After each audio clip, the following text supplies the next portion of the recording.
여러분, 오늘 본문 말씀은 우리가 이제 교회 조금 다니면 다 아는 나귀가 말을 한 그런 이제 좀 신기하고 좀 특별한 사건이 있는 그런 말씀입니다.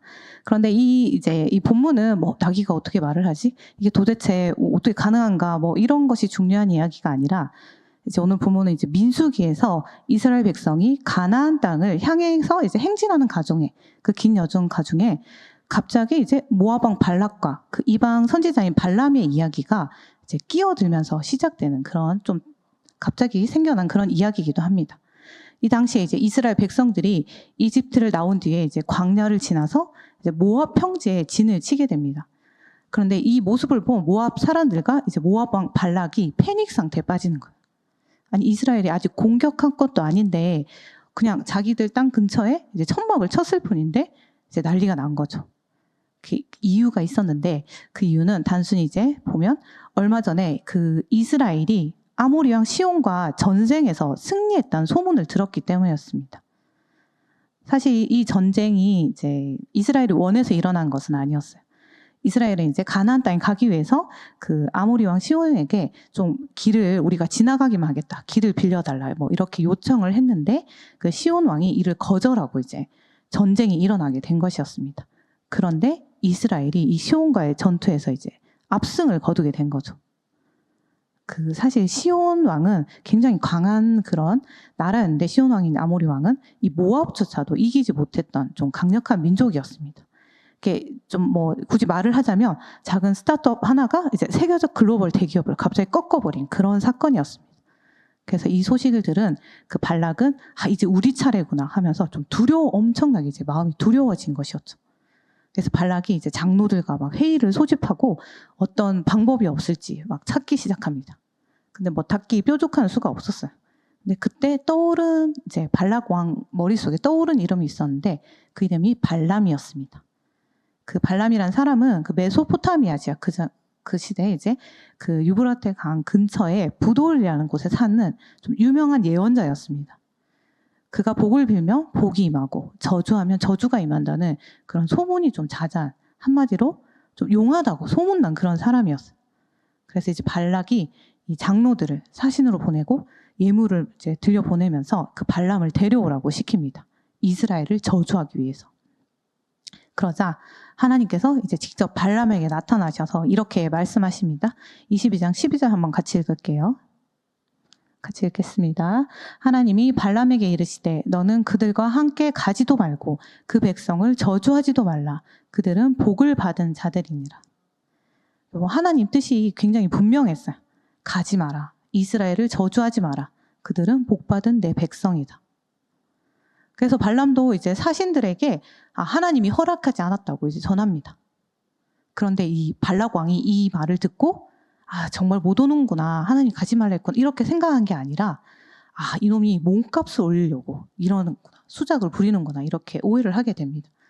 그래서 이번에는 이제 더 높은 지위의 그 고관들을 보내어서 더 많은 보상과 명예를 약속하게 됩니다. 그리고 이렇게 말을 하게 됩니다. 발락 왕이 17절 한번 같이 읽을게요. 내가 그대를 높여 크게 존귀하게 하고 그대가 내게 말하는 것은 무엇이든지 시행하리니 청하건대 와서 나를 위하여 이 백성을 저주하라 하시더이다. 지금 와서 이스라엘 저주하면 더 많은 돈과 명예도 준다는 것입니다. 근데 발람은 또 계속 처음에는 이렇게 말해요. 은과 금을 가득 줘도 나는 하나님의 말씀을 어길 수 없습니다. 굉장히 신실한 모습이죠. 그런데 그 다음 말이 조금 묘합니다. 이제 그 다음에 뭐라고 했냐면 그러면서 발람이 이제 그 고관들에게 한 이야기가 여호와께서 내게 무슨 말씀을 더 하시는지 알아보겠습니다. 여기서 좀 질문이 생길 수 있어요. 아니, 하나님 처음에 가지 말라고 했는데 그 하나님 뜻이 모호했을까요? 아니면 발람이 그 뜻을 받아들이고 싶지 않았던 것일까요? 사실 그가 다시 묻는 이유는 하나님 음성이 더 필요한 것은 아니었습니다. 그저 자기 마음이 원하는 답이 나올 때까지 기다린 것에 가까웠습니다. 그러니 이게 기도라기보다는 자신의 그 욕망을 좀 영적으로 포장한, 설득하는 과정이었죠. 마치 엄마가 아기에게 너 지금 감기 걸렸으니까 아이스크림 먹으면 안 되라고 말했는데 이거 조금 있다 와서 엄마 나 배고픈데 한 입만 먹으면 안 돼? 그럼 엄마가 또 안 돼 이렇게 이야기하죠. 근데 잠시 후에 다시 와서 나 진짜 조금만 한 입만 계속 이렇게 하는 거죠. 사실 아이는 새로운 대답을 기다리는 게 아니라 자기가 듣고 싶은 먹어라 그 대답이 나올 때까지 계속 묻는 것이죠. 발람도 마찬가지였습니다. 겉으로는 하나님의 뜻이 이제 중요한 듯 따르는 것처럼 보였지만 마음은 이미 다른 대답을 기다리고 있었던 거죠. 사실 발람은 성경에서 이중성을 가진 그런 선지자로 나타나기도 합니다. 제일 잘 드러나게 보이는 게 베드로후서 2장 15절에서 16절 말씀인데요. 함께 같이 읽도록 하겠습니다. 같이 읽을게요. 그들이 바른 길을 떠나 미혹되어 부올의 아들 발람의 길을 따르는도다. 그는 불의의 삭을 사랑하다가 자기의 불법으로 말미암아 책망을 받되 말하지 못하는 나귀가 사람의 소리에 말하여 이 선지자의 미친 행동을 저지하였느니라. 하나님 어떻게 보시나요? 발람의 행동을 불의의 삭을 사랑한 자, 심지어 미친 행동을 저지른 자라고 합니다. 그 정도로 발람은 사실 하나님의 뜻을 들었지만 이 마음은 이미 발락 왕이 제시한 그 보상과 명예에 사로잡혀서 벌써 약간 엉덩이가 들썩들썩 하고 있었던 거죠. 그럼에도 이제 하나님은 그 밤에 나타나셔서 이렇게 다시 발람에게 말하십니다. 20절 같이 볼게요. 밤에 하나님이 발람에게 임하여 이르시되 그 사람들이 너를 부르러 왔거든 일어나 함께 가라. 그러나 내가 내게 이르는 말만 준행할지니라. 이제 하나님이 가라고 하십니다. 근데 허락 같지만 단서가 붙어 여기. 내가 시키는 말만 해라. 근데 이게 성경을 읽다 보면 이쯤 되면 조금 헷갈려요. 그러면 하나님이 발람의 이 가는 길을 허락하신 걸까? 하나님이 가지 말라 했다가 마음을 바꾸신 걸까? 좀 궁금해지는 구절이죠. 근데 곧 이어서 이제 나오는 구절이 좀 중요한데요. 22절 이제 같이 읽어보도록 할게요. 22절 안 나와 있나요? 제가 읽을게요. 그가 감으로 말미암아 하나님이 진노하심으로 여호와의 사자가 그를 막으려고 길에 서니라. 발람은 자기 나귀를 탔고 그의 두 종은 그와 함께 있더니. 하나님이 가라고 하셨는데 진노하고 계셨다고 합니다. 그래서 그 길을 막으셨다고 하죠. 이 말은 그러면 하나님은 발람에게 가라고는 하셨지만 그 선택을 기뻐하지는 않으셨다는 것입니다. 그렇다면 왜 하나님은 허락하셨을까요? 여러분, 하나님은 우리가 끝까지 고집하는 길을 때로는 허용하십니다. 하지만 그것이 동의나 찬성의 의미는 아닌 것입니다. 오히려 그 길에서 우리가 스스로의 마음, 내 마음의 중심을 다시 보게 하시려는 것이죠. 그래서 하나님은 억지로 끌고 가지 않으십니다. 대신 그 우리가 걸어가는 길 한가운데 멈추게 하시고 그 속에 숨은 나의 욕망과 잘못된 동기들을 마주하게 하시는 거죠.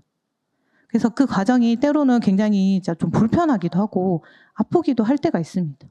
하지만 기억해야 할 것은 그것이 우리를 벌하시려는 것이 아니라 우리의 관계를 회복하고자 하시는 그 하나님의 깊은 사랑의 방식이라는 것이죠. 이제 하나님께서 가라는 말씀을 주시자 발람이 이제 아침 일찍 일어나서 나귀 안장을 막 얹히고 이제 모압 고관들과 함께 떠나게 됩니다. 하지만 이제 그가 출발하자마자 하나님과 이 발람 사이에 보이지 않는 충돌이 일어납니다. 하나님은 발람의 그 마음속 깊이 자리 잡고 있는 이 탐욕과 이 왜곡된 의도를 기뻐하지 않으셨기에 길을 막기 위해 여호와의 사자를 보내는 것입니다. 그래서 천사가 칼을 빼들고 발람이 가는 길 한가운데 서 있었던 거죠. 그래서 이거는 단순히 그냥 방해하는 것이 아니라 하나님의 뜻과 인간의 욕망이 탐심이 정면으로 충돌하는 순간이었습니다. 근데 발람이 그 장면을 이제 전혀 보지 못하는 거죠. 모압의 고관들은 말할 것도 없었습니다. 그런데 놀랍게도 말 못하는 그 동물인 나귀가 그 천사를 본 것입니다. 그러자 이제 깜짝 놀란 나귀가 살기 위해서 그 칼을 피하려고 밭으로 이제 방향을 틀어버립니다. 하지만 발람은 여전히 그 상황을 깨닫지 못한 거죠. 그냥 자기 계획대로 움직이지 않는 그 현실에 이제 분노가 막 터져 나오면서 나귀를 마구 때립니다. 그래서 하나님은 두 번째로 여호와의 사자를 이제 좌우에 담이 있는 이 좁은 그 포도원 길에 세우십니다. 이제 피할 곳이 없자 나귀가 다시 안 죽으려고 몸을 막 이렇게 담 쪽으로 밀다 보니까 그 발람의 다리가 담에 짓눌리고 말았어요. 그래서 발람이 더 화가 나는 거예요. 이제. 아니 지금 갈 길도 바쁜데 지금 얼마나 급한데 왜 이러는 거냐. 가던 길이나 가야지. 그러면서 이제 또 나귀를 막 때리는 거죠. 그렇죠. 지금 그가 마음이 바쁘죠. 모압에 가서 존귀하게 대접도 받고 보상도 받고 명예도 얻어서 사람들 앞에서 높아져야 하는데. 그래서 하나님 이제 세 번째로 이제는 막다른 길에 여호와의 사자를 세우십니다. 이제는 좌우로 돌릴 수도 없고 뒤로 물러설 수도 없는 상황이 되자 이 나귀는 이제 그 자리에서 그대로 주저앉아 버린 거죠. 하지만 여전히 발람은 눈치채지 못하고 엎드린 나귀를 향해 또다시 분노하면서 때립니다. 자기 계획대로 안 되는 거죠. 자기 원하는 게 있는데 지금 잘 안 되는 거죠. 여기서 우리가 안타까운 장면을 보게 되는 겁니다. 발람은 선지자라고 하는데 그럼 이런 일이 자꾸 생기면 나귀가 왜 이러지? 원래 이런 나귀가 아니었는데 어디 아픈가라 채소 그렇게 생각하거나 아니면 혹시 하나님이 뭔가 막으시는 건 아닐까 이런 생각을 할 수도 있는데 그런 생각조차 못했다는 거. 이미 그의 눈은 그 명예와 돈에 사로잡혀 있었던 것입니다. 그래서 그는 멈출 줄 몰랐던 거죠. 그때 하나님이 나귀의 입을 여십니다. 그래서 나귀가 이제 말하죠. 내가 당신에게 무슨 잘못을 했길래 나를 3번이나 때리십니까? 그래서 발람이 네가 내 말을 듣지 않아서 그렇다. 내 손에 칼만 있었으면 널 죽였을 것이다. 근데 여러분 엄청 지금 아이러니한 상황이 지금 진짜 말을 안 듣고 있는 것은 나귀가 아니라 발람인 것입니다. 나귀는 주인을 구하기 위해 길을 막았지만 발람은 하나님의 경고를 무시하고 죽음의 길로 가고 있었던 거죠. 그제서야 하나님께서 발람의 눈을 여십니다. 그리고 그는 칼을 들고선 그 여호와의 사자를 보게 되고 그제서야 자신이 가던 길을 멈추고 땅에 엎드리게 됩니다. 그 미국에 있을 때 같이 알게 된 친구가 있었는데 그 친구가 집중력이 엄청 뛰어난 친구였어요. 목표 지향적인 그런 사람이었어요. 한번 마음을 정하면 끝까지 밀어붙이는. 그래서 공부도 굉장히 잘하는 친구였습니다. 근데 이제 길을 같이 가면 저기까지 가야 된다고 이제 생각을 하면 막 걸어가면서 주변 사람을 다 치고 가는데도 전혀 모르는 거예요. 그러니까 부딪힌 사람은 굉장히 기분이 나쁜 거죠. 어느 날은 놀이공원에 같이 갔는데 그 2명이서 하는 총싸움 게임이 있었어요. 그래서 그 친구가 어린아이와 대결을 하게 됐는데 자기가 그냥 이겨야 된다는 그 생각이 너무 강해서 너무 열심히 한 거예요. 그래서 이제 엄청 높은 점수로 이겼죠. 근데 진짜 옆에 남자애가 울고 있는 거예요. 어린애가. 자기 이제 너무 좀 봐줬어야 되는데 이 친구가 너무 이기고 싶은 그 마음이 너무 강했던 거죠. 그래서 주의를 보지 못했던 거죠. 발람도 좀 이와 같습니다. 이미 하나님이 어디로 가야 할지 그 방향을 말씀하셨지만 돈과 명예 때문에 이 길을 가야 한다는 생각에 사로잡혀 있었어요. 그러면 주의가 보이지 않죠. 오로지 자기 그 원하는 것을 이루기 위해서 무엇이든 하는 것입니다. 발람이 그렇듯 우리의 마음 또한 어떤 것에 사로잡히면 하나님의 말씀이 들리지도 하나님 주시는 사인이 보이지도 않을 수 있습니다. 그러니 때로 우리는 멈춰 서서 내가 지금 무엇을 향해서 달려가고 있는지 그것이 하나님이 기뻐하시는 방향인지 점검하는 시간이 필요한 것입니다. 이제 칼을 든 여호와의 사자를 본 이제 발람이 이제 두려움에 떨면서 엎드리죠. 그때 사자가 이렇게 말합니다. 32절 말씀 같이 읽겠습니다. 같이 읽을게요. 여호와의 사자가 그에게 이르되 너는 어찌하여 내 나귀를 이같이 3번 때렸느냐. 보라 내 앞에서 내 길이 사악함으로 내가 너를 막으려고 나왔더니. 발람은 자기가 가는 길이 정당하다고 생각했을 수도 있어요. 겉으로는 하나님이 허락하셔서 간다 했지만 하나님의 시선에 그의 길은 사악한 길이었죠. 겉은 순종하는 것처럼 보여도 마음이 그 하나님의 뜻과 충돌할 수밖에 없는 방향을 향하고 있다면 그 길이 사악한 것이었습니다. 그리고 이 사건을 통해서 하나님이 그 발람에게 철저하게 깨닫게 하려는 것이 있었습니다. 지금 발람과 나귀가 피할 곳이 없네요. 막힌 길에 서 있죠. 하나님 막으시는 그 길을 그리고 내 욕심을 따라가게 되면 그 끝은 죽은 분이라는 것을 알게 하시고 싶었습니다. 33절 같이 읽을게요. 나귀가 나를 보고 이같이 3번을 돌이켜 내 앞에서 피하였느니라. 나귀가 만일 돌이켜 나를 피하지 아니하였다면 내가 벌써 너를 죽이고 나귀를 살렸으리라. 사실 조금 있으면 발람은 그 발락 왕 앞에 서게 됩니다. 그럼 발락 그 왕은 계속 발람에게 이스라엘 백성들을 저주하라고 요구할 것입니다. 하지만 그 길은 하나님이 분명히 금하신 하나님의 뜻을 따르는 길이 아님을 발람은 알고 있습니다. 하지만 욕심에 눈이 멀어서 그 길을 선택할 때 그를 기다리는 것은 죽음뿐임을 미리 깨닫게 하신 것입니다. 그리고 그가 어떤 선택을 해야 하는지, 결국 하나님 말씀대로 이스라엘 백성을 축복할 수밖에 없음을 알게 하셨습니다. 그렇게 하나님 말씀은 꼭 이루어진다는 것을 알려주시는 거죠. 그래서 발람은 이제 하나님의 이야기를 듣고 자신이 뭐 범죄하였다, 기뻐하시는 줄 알았는데 아니면 돌아가겠다, 이렇게 말을 합니다. 하지만 이제 여호와의 사자는 발람에게 그냥 함께 가라 말하시면서 대신 하나님이 주시는 말만 해야 함을 다시 상기시키십니다. 여러분, 발람은 이렇게 하나님을 만나고 말씀을 들은 사람입니다. 말하자면 흔히 우리가 하나님을 만났다, 경험했다고 말할 수 있는 사람이었습니다. 그런데 그 만났다고 해서 그것이 그를 의롭게 만들지는 않았습니다. 하나님의 뜻을 알면서도 자신의 욕심을 포장하며 다른 응답을 기대하는 그런 자기기만적인 태도를 계속 보였던 거죠. 세상에 많은 사람들이 성공한 사람들을 만나고 싶어 하죠. 왜냐하면 그들과 만나서 대화하며 어떻게 자기 관리를 해야 하는지, 어떤 생각의 방식을 가지고 살아가야 하는지, 나도 성공하려면 어떤 걸 해야 하는지 이런 걸 묻고 싶고 알고 싶어 하죠. 그리고 그런 이야기를 들으면서 도전도 받고 마음도 뜨거워지고 정말 좋은 말이네 하며 감탄도 하게 됩니다. 테드 같은 강연도 우리가 보게 되면 그런 마음을 많이 가지게 되죠. 하지만 만약 그 감탄이 행동으로 이어지지 않는다면 그 만남은 그냥 좋은 추억일 뿐인 것입니다. 아무리 귀한 조언을 들어도 시대에 보지 않는다면 그 만남은 우리 삶에 아무런 영향도 주지 못하는 것이죠. 진짜 영향을 받았다는 것은 그 사람의 말대로 해보아서 삶의 변화가 일어나야 하는 것입니다. 발람도 하나님을 만났습니다.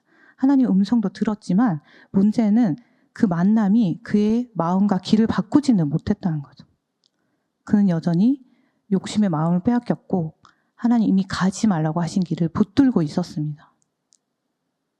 여러분, 하나님과의 만남이 진정한 인생의 전환점이 되려면 그 자리에서 들은 말씀을 붙들고 순종해야 합니다. 순종이 없는 만남은 그저 추적으로 끝날 뿐이지 하지만 순종이 따르는 만남은 인생의 방향을 바꾸는 것입니다. 여러분, 오늘 본문에서 발람은 하나님의 뜻과 자신의 욕망이 이 정면으로 충돌하는 순간을 맞이하고 있었습니다. 겉으로는 순종하는 듯 보였지만 마음은 이미 다른 대답을, 자기가 원하는 그 대답을 기다리고 있었던 거죠. 근데 그때 하나님은 그를 멈추게 하셨습니다. 나귀를 통해, 천사를 통해, 그리고 발걸음을 옮길 수 없는 그 자리까지 이끄셨던 거죠. 우리 삶에도 이런 충돌의 순간들이 계속 찾아옵니다. 다들 괜찮다고 하지만 말씀과 어긋나는 그런 선택을 하게 될 때도 있고, 겉으로는 기회 같지만 또 뭔가 마음 한구석이 크리스찬으로서 불편한 길을 갈 때도 있습니다. 그 순간 우리는 하나님이 주시는 그 멈춤의 신호를 알아차려야 합니다. 여러분, 멈춘다는 것은 실패한 것이 아닙니다. 손해를 보는 것도 아닙니다.